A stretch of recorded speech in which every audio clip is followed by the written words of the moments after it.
Hello and welcome everybody to our Facebook Live show. It's still the month of July, and in July we celebrated Youth Day. So today we have two youthful guests. They're not quite youth anymore, but youthful guests with us.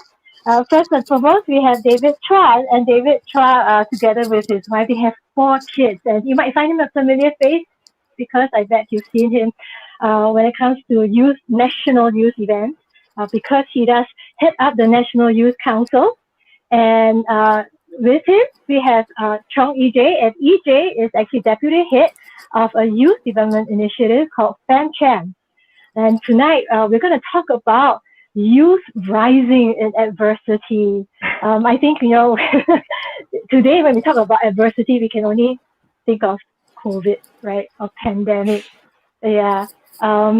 But maybe if we can take a little road down memory lane for a while, what kind of adversity would you say that, if you can think back, hopefully not too long ago, when you were youth, you had to go through?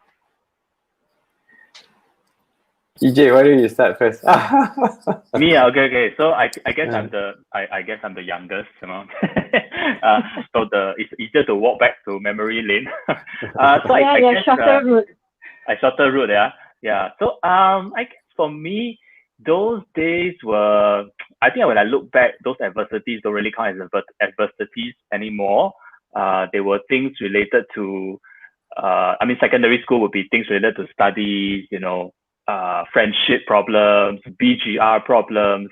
Then, of course, as I came out into the working world, there were other issues to contend with. I guess when I look back, one of the most major adversities that I had to deal with was family health issues. When I came to know that someone in my family was struck down with sickness and had to be in the hospital. Mm-hmm. And that was a bit like when reality struck me, because I've always taken family in a sense for granted, for who they are, what they did, and now you see a dear one lying on a hospital bed and you feel so helpless and you can't really do much. So I guess that was one big adversity that I had to face, when I was a young adult. Okay, that's the biggest one you remember. And would yeah. you say so growing up, would you say that you were quite representative of your peers, and that was kind of the Singapore you grew up in? Yeah, and when I look at the youth of today and I look at what I went through, I guess I could use the term that my generation, were probably a bit more sheltered. We were a bit not so exposed to some of the new stuff, even from the technology perspective, they are so much more exposed, information coming in. Back then, we were, truly very sheltered. And I guess I can say that for the rest of my peers as well, Okay. David, we're going to take a further walk down memory lane. Further down the lane. I don't know how much further. We won't reveal, but your eldest is how old is your eldest now? She's 18. Okay, so she's right in the prime of her youth, right? Yeah. But back in your days when you were her age, how was life back then? Any adversity then? Actually, I would go back even further. My first recollections of adversity was actually in kindergarten, just before primary one. Because I wasn't on top of the game, so I was put at the red table for stupid students. So there was a labeling already. So I kind of carried that label into primary one. And it was a real struggle because I felt like everyone was looking at me as a silly kid, and I had to be actually transferred to another school, taken out of the environment for the stigma to go away. Yeah, so that was my earliest recollection. It. Wow, it sounds actually like trauma more than adversity. Thinking back about it, it felt a little bit traumatic. Yeah. Yeah, the next kind of adversity, I suppose, is a bit like EJ, is within the family. Two distinct things that stick in my memory. One not so pleasant because it was to do with infighting. So family feuds, and even as simple as parental conflict. I have distinct memories of us, the siblings, just cowering and hiding. because there's a lot of friction going on. Yeah. And then, so there's that kind of adversity within the family. And that kind of adversity is the most, I would say, debilitating. Because even within your own home, it's not safe anymore. Do you remember how old were you about that time? I was primary 6. Okay, still primary school. Yes. Right. Yeah. And I guess that lasted for a while. Well, it's, it lasted many years. So you learn to cope with it. You learn to deal with the thing. And you also learn to, I guess, step up as an elder sibling to help the others tide through the tough period. Yeah. Wow. I mean, then there's a kind of adversity EJ spoke about. So my dad went for an operation that was life-threatening. And so that I remember was Sec 3. And I was like, my mom was saying, I don't know whether your dad will come out of this. So they're kind of like, oh my God, they got this kind of scenario happening. Right. The adversity that you face later on are more related to, I guess, choices and careers and things not going the way that you want. Different kind. Yeah. But if I had to look back in my childhood and youth, the ones that stick with me in terms of like what I remember, those were different range, different kind of adversities. Like the adversity happens like close to home is the hardest, huh? Right. It is. But now both of you work with lots of young people. I know EJ, you work with a bit of a younger crowd. Yep. Teenagers, especially young. Your own son, not quite a teenager yet, although he might behave like one. I don't know. and David, you work maybe with older teens, young adults, but still considered youth by national definition of youth. Young people today, when it comes to adversity. I suppose I could go first if you want. Yes, David, go ahead. There are some things that remain the same.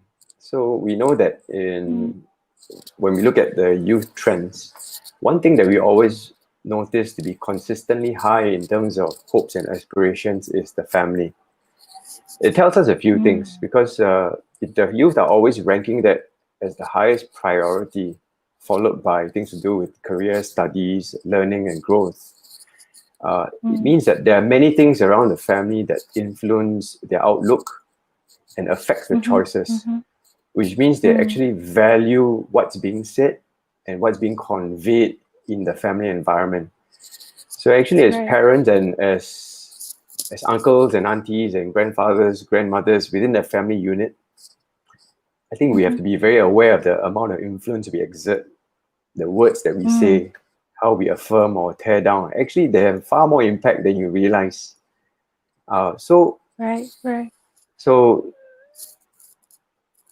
conversely, what you say to affirm them, encourage them, also helps them cope with adversity. So you just need to know that within that space, there's a consistent trend we see. So in the space of the family, it's extremely crucial. And that applies to Christian, non-Christian, all kinds of youth.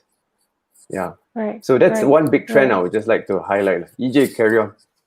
Yeah, I just, because I get the privilege to work with really the younger youth, maybe like teenagers in the secondary school. And what I find that is probably similar to even, let's say, my time were, I guess, all these age developmental issues when it comes to emotions, the teenage adolescence years, the teenage rebellious years, some of these things, they go through this social emotional stuff. It is pretty much still the same. The concerns that I hear from the parents of the teenagers I work with is relatively the same. Now, what probably is a bit different is because of that exposure in this new era, be it from technology, be it from the media, the teens are, I try not to say it's overexposed, but maybe the level of exposure and the level of that maturity to handle is not there yet. So at a very young age, the teenagers are forced to come face to face or handle issues or knowledge or information that probably even our time were not geared up for.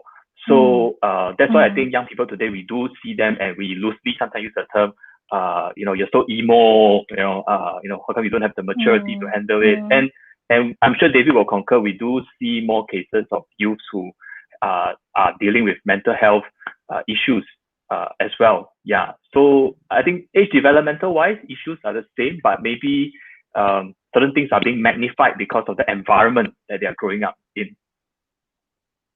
Right. So this kind of changes their response to it. I mean, like it sounds like the things that young people today would care about, and therefore, I guess if you care about it, then whatever happens in that area would affect you more so than if you didn't even care about it. So the things that the young people today care about seem to be, it's not changed since your time, David, or your time when you were growing up, EJ. Yet at the same time, you say that because of the modern world that we live in, it adds a layer of complexity there. So are you saying that changes the way that they respond to adversity? Actually, I would not say. they're not new challenges. Yeah. While I would say there are some trends that remain the same, I actually do think their set of challenges are quite different now.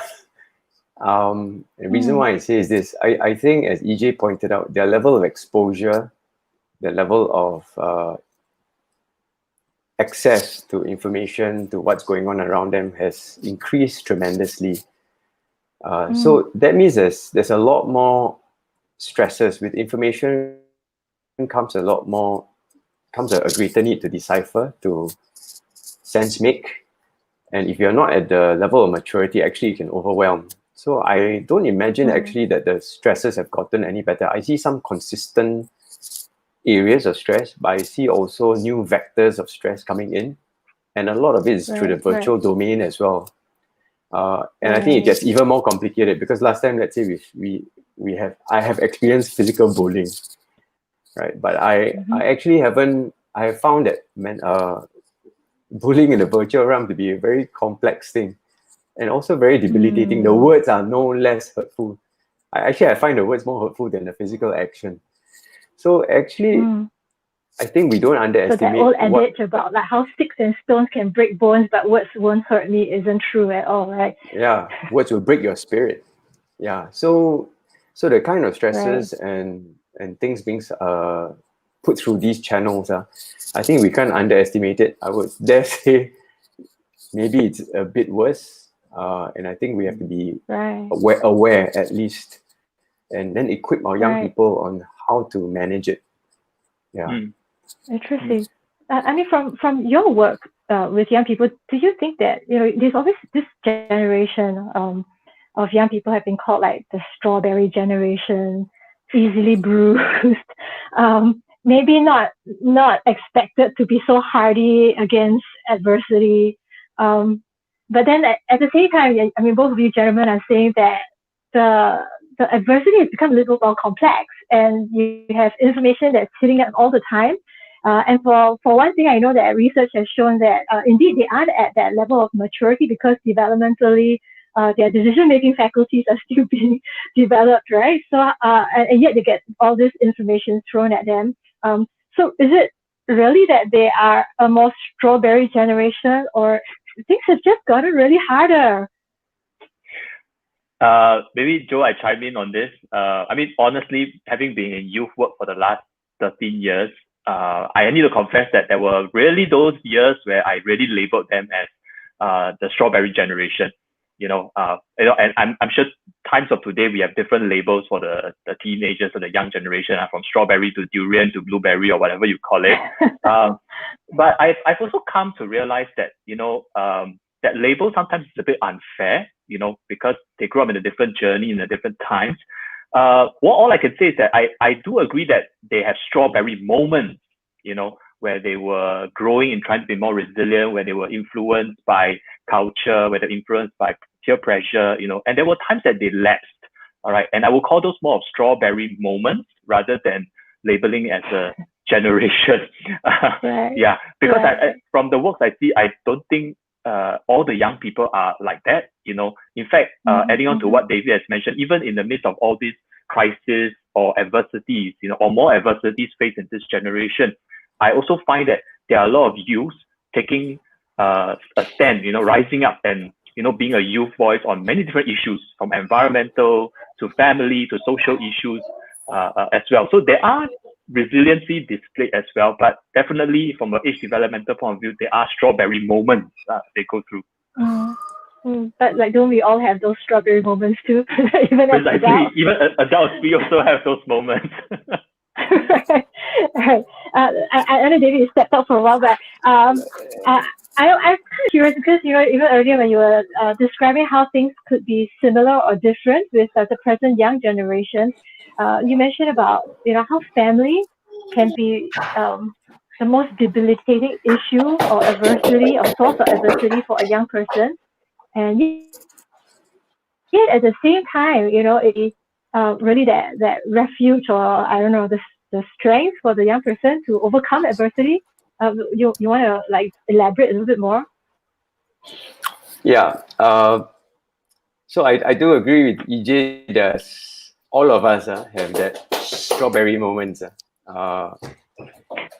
And maybe it's good to look at adversity from another angle. And that's the angle of growth. Because actually, when you are subject to stress, you do grow. And how do you grow? You grow by learning coping mechanisms. You learn by overcoming the situation.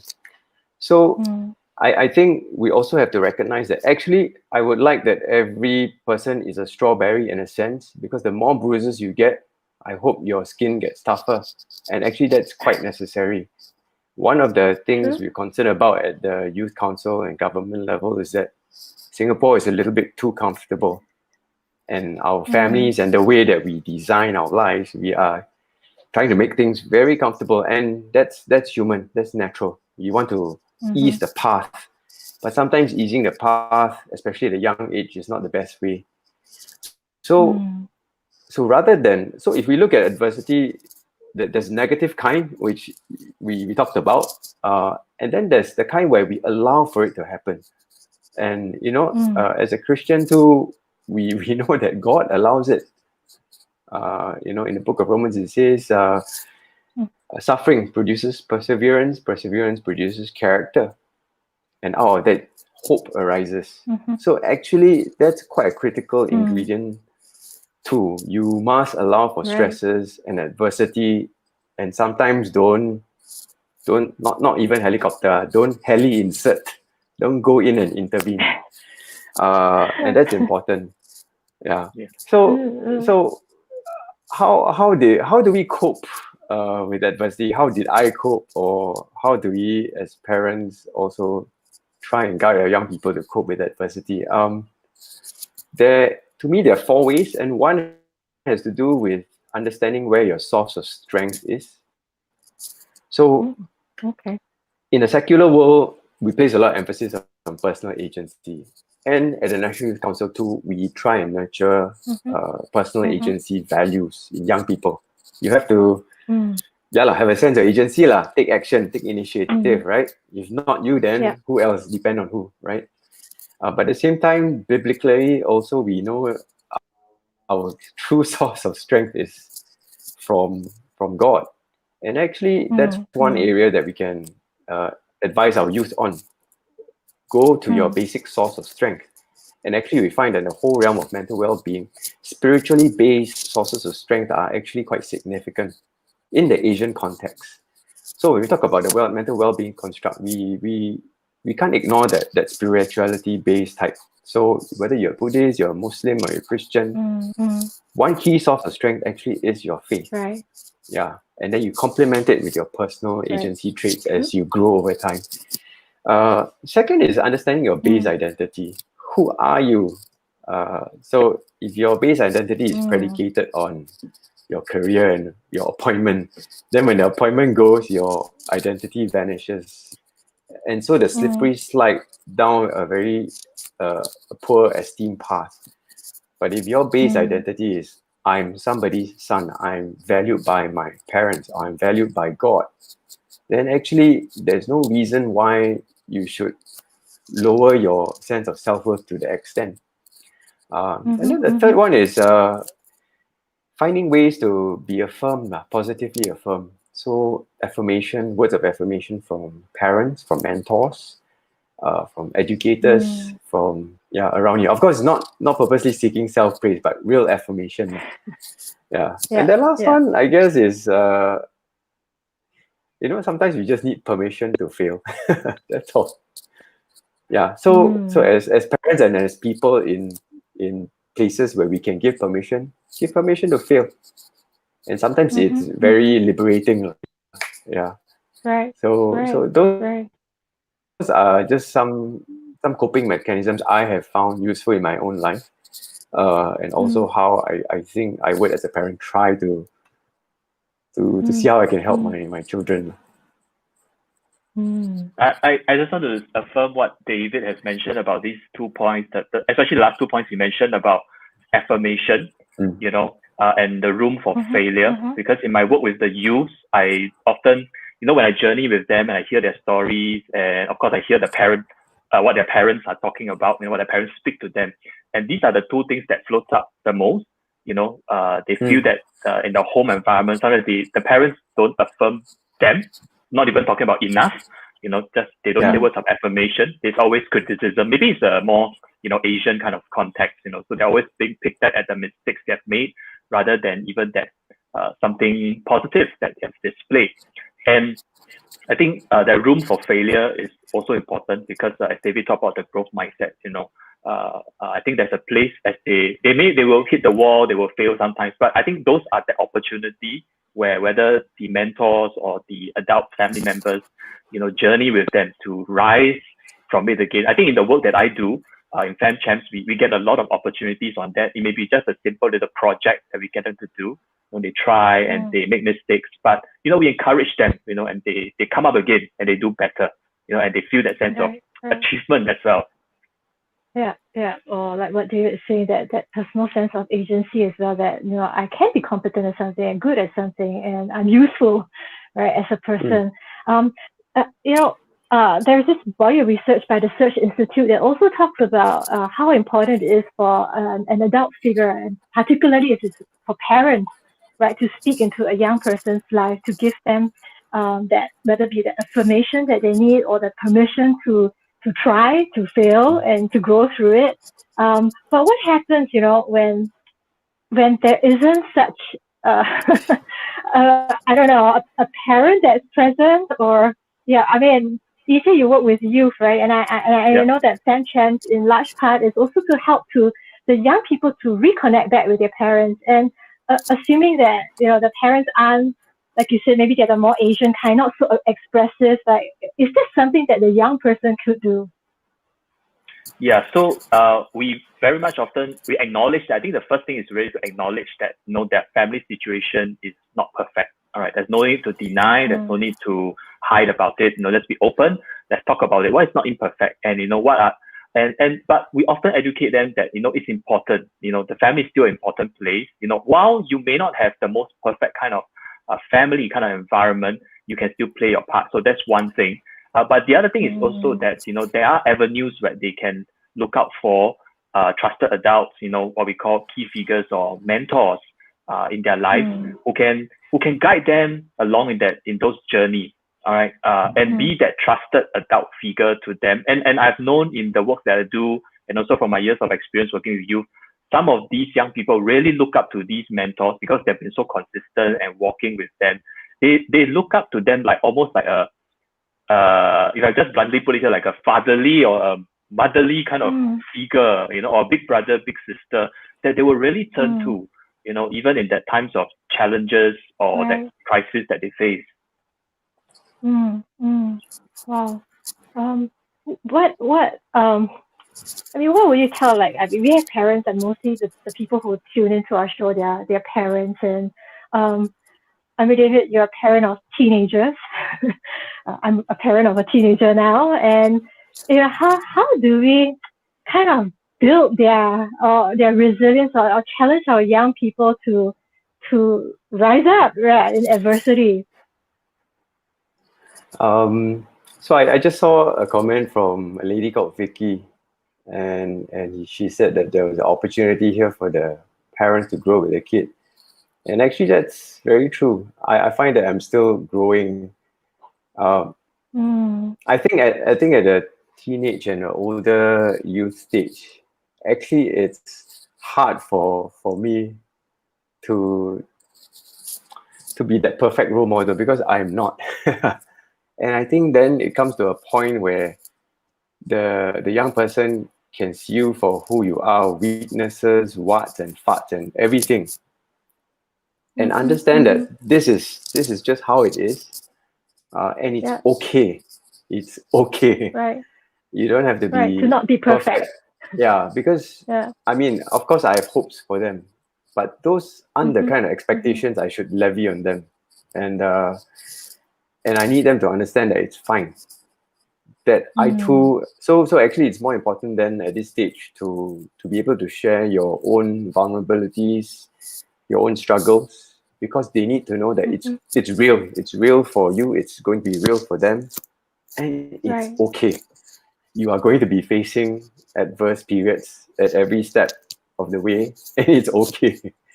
Yeah. So I think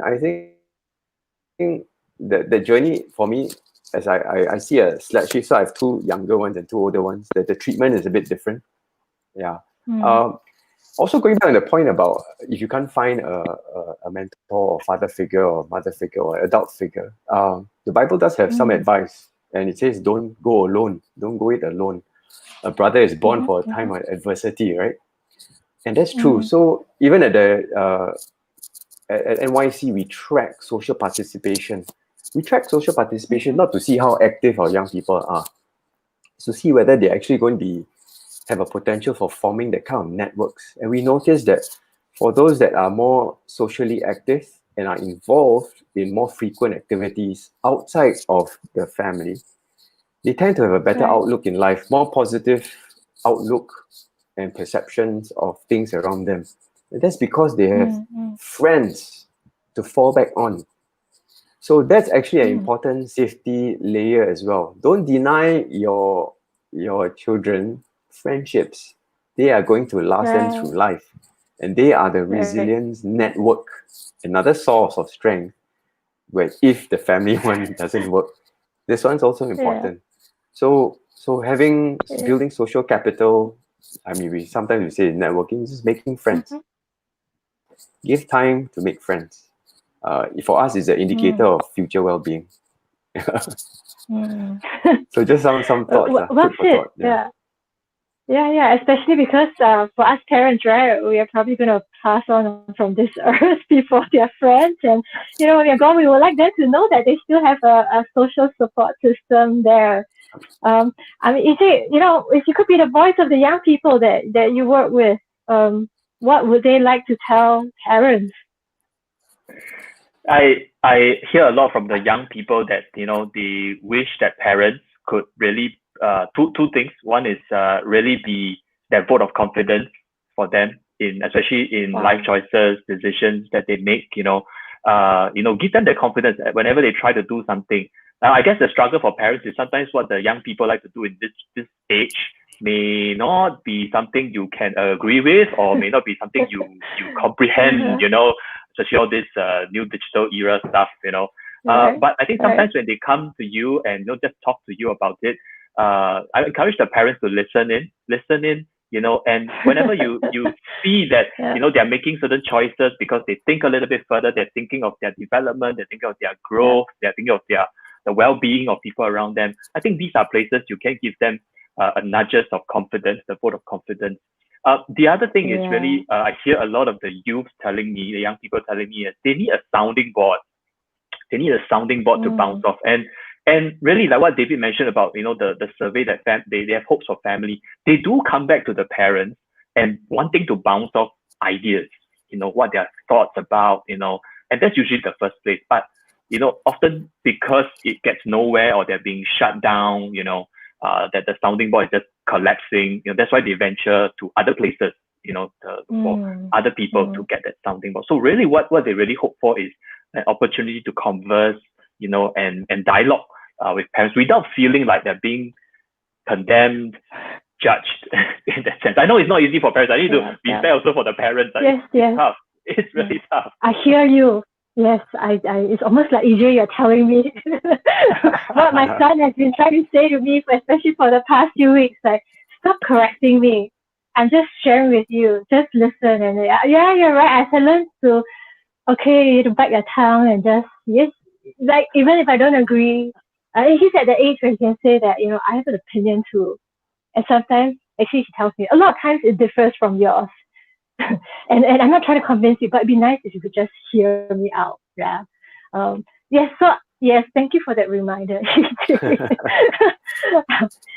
Actually, to tell you the truth, right? Because we were going to talk about youth rising adversity today, and so I asked my son, so as a young person, what would you want to say to parents, as to how they can help youth rise in adversity? Yeah, and the first thing he said to me is, give them space. Yeah, and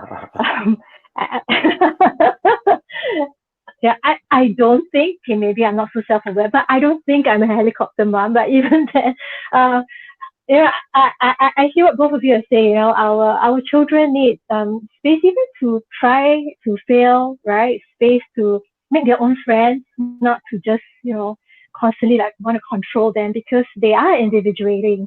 Yeah, and yes, I think this is quite important for parents, parents of young people, parents of teenagers who are beginning to form their identity to remember and to also practice.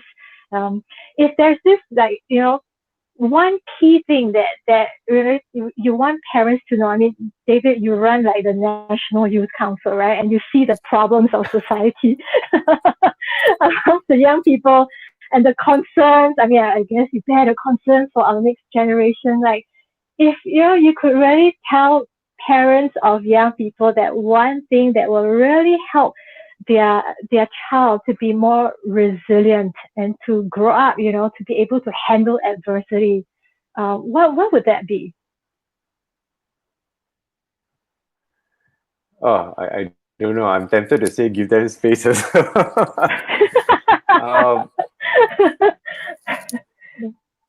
Maybe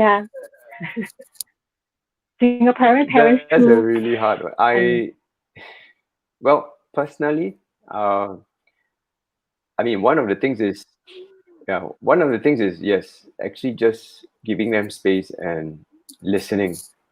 But I do think we do have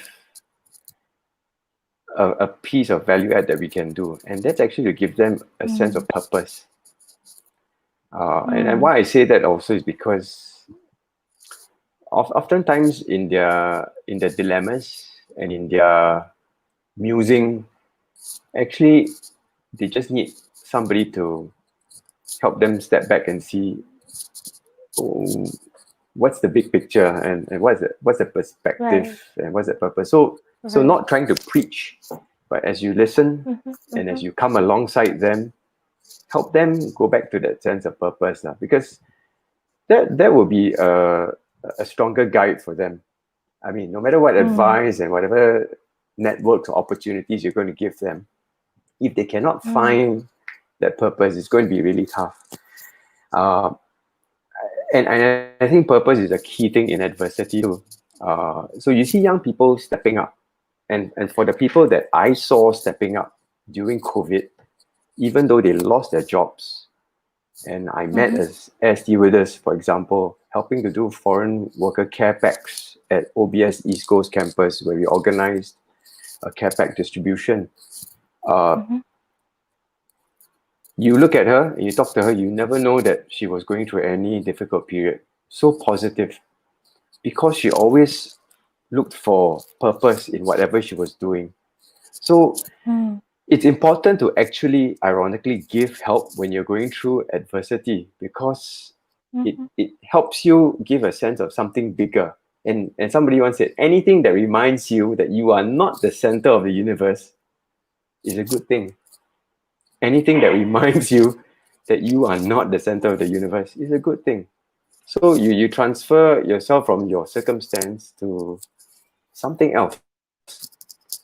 So I think as parents too, I mean, if I had to do something for my kids, I would want to give them that sense of purpose and help them see that. Yeah, and I think that's what I mean. I hope all of us can do as well. Right. And how have you seen that play out in your kids? Because I mean, 3 out of 4 of them are already teenagers, qualified as teenagers. 2, yeah. 2, So okay. yeah. So they will do things like that. What do I study? Or what kind of an industry should I go into? Then the question to ask Right. will be, why you want to go into that industry? What is it you're looking for? So I don't give answers. Right. I'll just ask the questions, and we can talk lah. And I will just share from my experience of what I thought I was looking for and what actually I was finding and looking for. So I think that kind of conversation has more meaning, because I also don't pretend I know everything that's going on in the industries. Right. Actually, they are as fluid as anything, and I have no clue sometimes. If they want specialist advice, I have to point them to somebody to actually share deeper. Yeah. So Those that are my sounds quick like thoughts. what you mentioned, what EJ mentioned earlier about being a sounding board. Is that how it works? So I mean, EJ, what would you, have to say to parents of youth in helping to raise their children? Yeah, Joe, so please indulge me. I'm going to be greedy. I'm going to not ask for 1 point. I have 2 points. Yeah. I guess the number one is, I always feel strongly, and this is also from my experience as how my parents raised me, and also my journey mentoring young people, is we really try not to solve the problems for them, troubleshoot whenever they have problems for them, giving them the space to venture, to try out, to think of solutions themselves. Right. I particularly find that very helpful. I only really jump in when maybe it is like really you see that it's really life threatening, or very immediate dangers that are coming in. EJ, if I can interrupt you a while, did you have a chat with my son before this show? No. Because he just reminded me of, I can't remember, he gave me 3 points. I can't remember what were the other 2 points, and he just reminded me of the second point. And he said, don't do for them what they can do themselves. Yes.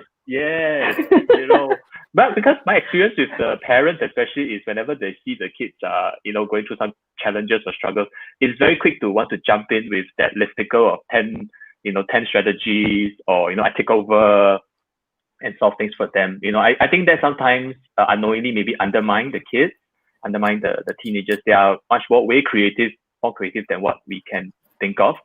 So that's the first thing. Try not to minimize troubleshooting for them.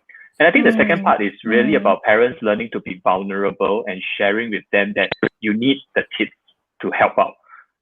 I recall one of these stories from the FamChamps alumni, those who have participated through the program, and because of this COVID situation, the whole family had to move back to Singapore, and they had to stay in a rental flat. And it's a big family, I tell you, and they're staying in a rental, I think 2-room flat kind of thing. And it's crazy. We did a Zoom call with this chap, and the house is like upside down. It's like really crazy and noisy. But he is positive. And it is really because he saw the situation. He saw that the parents requested him to help out as the big brother. And he saw the need, and he realized that he could play a part. And he really rose up, took on in a sense, like a mentor, and helped out in whatever he could, taking care of the younger siblings, helping out with things at home. All this over and above his own things like internship, his studies that he still needs to do. So I guess when parents learn to be vulnerable and share with our young people that, hey, we need your help, there's a part that you can play in this family about doing something. Yeah. Wow. So I guess that ties in with David, what you're saying about just giving them that sense of purpose, right? Like to know that their life is useful and they can do a lot with it. They can even contribute back to society, and in that case, having them. Can you say your liner again about like how when you think less of yourself? Yeah. Come on, give us that nugget of wisdom. Well, anything that reminds you that you are not the center of the universe is a good thing. There you go. Great. See, Focus on the Family has put that in the Facebook chat for all of you. Okay. Yeah, David, we're going to quote you already. I'm going to quote you. But thank you so much to both of you. I've learned a lot as a parent teenager. Yes, very stark reminders of what I need to do. I think as parents, it's so tempting for us to just jump in and save, right? But in doing so, sometimes inadvertently, we might be robbing our children of that opportunity to rise up and to learn from maybe even their setbacks, their failures, to learn how to overcome adversity on your own. Like EJ, you're saying that they can be creative, and if we jump in too early, it just robs them of that opportunity to do that. Yeah. So thank you so much for your time this evening. Thank you, David. I know you're a busy man, and EJ, we want to we want to wish you all the best, even as you continue to reach out to the young people out there. That indeed, we'll see the next generation of Singapore rising up. To be they can have strawberry moments, right? But not strawberry generations. They will be indeed a resilient generation. So thank you so much. Thank you for your time. Thank you. Thank you. And thanks to all of you for joining us.